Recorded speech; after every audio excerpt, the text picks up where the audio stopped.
आज डिनर में कढ़ी बना लूं? मम्मी जी से पूछा तो हाँ ठीक है, पर बनाऊंगी मैं। ये कहते हुए मम्मी जी का चेहरा मुझे कुछ उतरा हुआ सा लगा।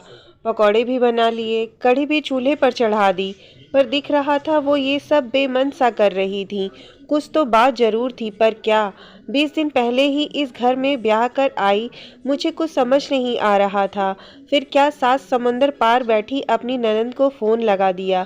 मेरी शादी से बस 2 हफ्ते पहले ही उसकी डोली उठी थी। हम उम्र हम दोनों एकदम सहेली जैसी ही हैं। उसने फ़ोन पर सब समझा दिया और मैं समझ भी गई।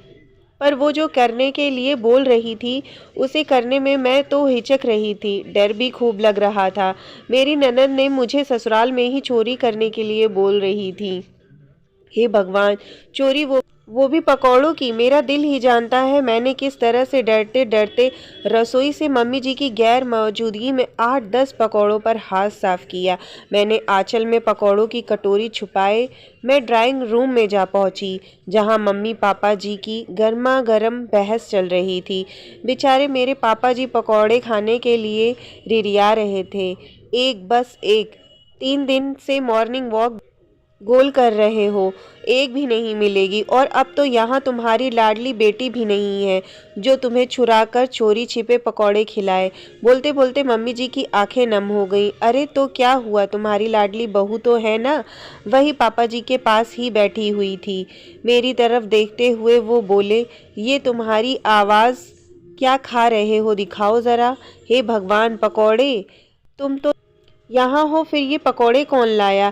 हैरान परेशान मम्मी जी तो पापा जी की क्लास लेने में जुट गईं। वो गलती मेरी है मम्मी जी, ये पकौड़े मैं ही लाई थी। मुझे आप कुछ अपसेट सी लग रही थी तो मैंने मीता को फ़ोन किया। उसने बोला। मम्मी जी ने मेरी बात बीच में ही काट दिया। अच्छा, सब समझ गई। उस चोर ने तुझे चोरी करना सिखा दिया। चोर चोर मौसेरे भाई तो सुना था, पर मेरे घर में तो चोर चोर ननंद भौजाई निकले। हंसते हुए मम्मी जी अपनी चोर बहू की बलैया लेने लगी। सच्ची पहली बार मेरी चोरी करने की जितनी खुशी मुझे हो रही थी, उससे कहीं ज़्यादा खुशी मम्मी जी को चोरी होने की।